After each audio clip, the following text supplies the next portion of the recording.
I recently pitched using a lessons learned register at work, got it approved, and you can do the exact same thing without having a CAPM certification, a PMP certification, or being a project manager in title for that matter.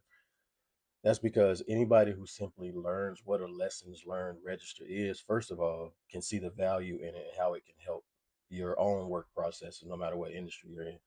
Um, but secondly, anybody that has the approach of learning what it is to actually use it as opposed to learning what it is to simply pass a test and then maybe, forgetting it from there, having no intentions of using it.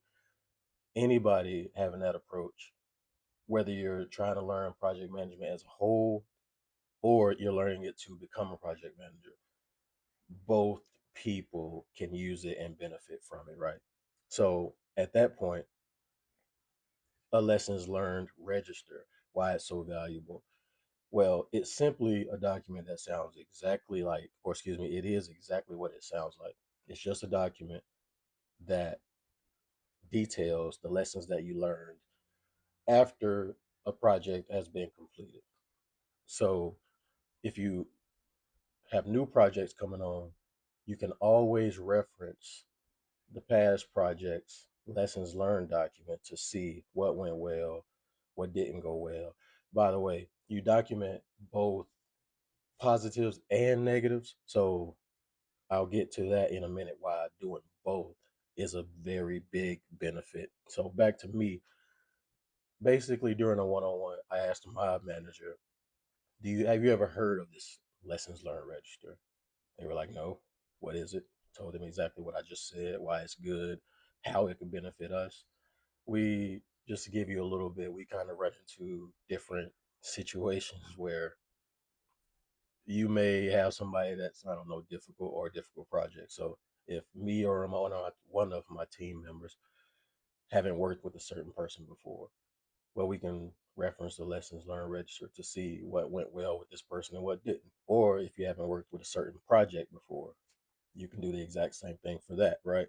Now, the good thing about this is one of the feedbacks that I got, one of my team members is a self-proclaimed more pessimistic type of person, right?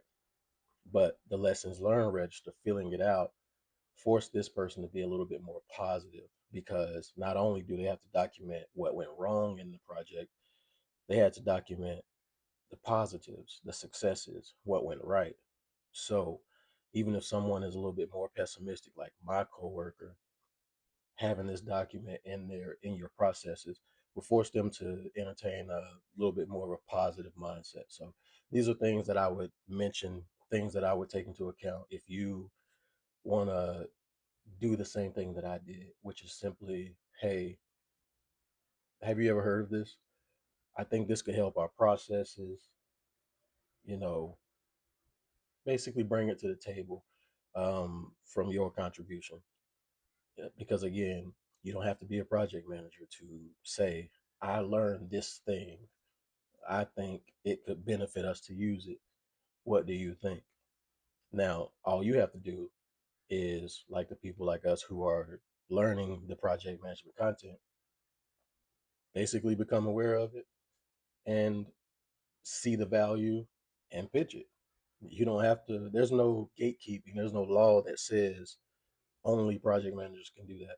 By the way, I passed the CAPM and the PMP certification exams. I hold both. They are both currently valid or whatnot. Well, I've already renewed the CAPM. I'm in the process of renewing the PMP, but I am not a project manager in title. So basically, what I'm saying I did, you can absolutely do, but without the certifications, anybody can do this. So that's it. I pitched it, got it approved. It is currently being used. Oh, by the way, you can do it in any, I should have mentioned this earlier. You can do so you can create the lessons learned document in basically any file format that you would like. So I ended up choosing to create it or to create a editable PDF, which I created in InDesign using buttons. Now I had to learn how to do that. So if you would like to know how to do that, just comment and ask. The video I saw a video where somebody did one in Excel to pitch it, just to give a visual of what I was, basically bringing to the table to have us implement. I put that in Microsoft Word. So that's three there. Excel, Microsoft Word. I did it in InDesign, which is an Adobe program. It's a design program. I'm a designer. I have a creative background. So even in all of this, my lane or direction was creative project management. I learned all of this to make my creative projects, to improve my creative projects. So you can do it in Microsoft Word. That was super easy for me, just to get the visual out there to be able to show what it is that I'm talking about. So you can make it in any kind of format that you would like. So, but that's it.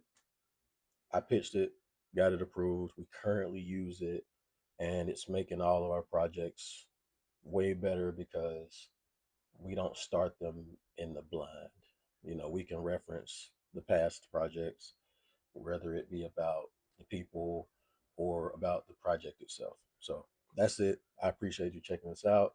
My name is Zeke. I make videos for my daughter to find in the future, to see all the dope stuff that I did, like professional development, education, creative projects. So I appreciate it. I'll see you on the next one.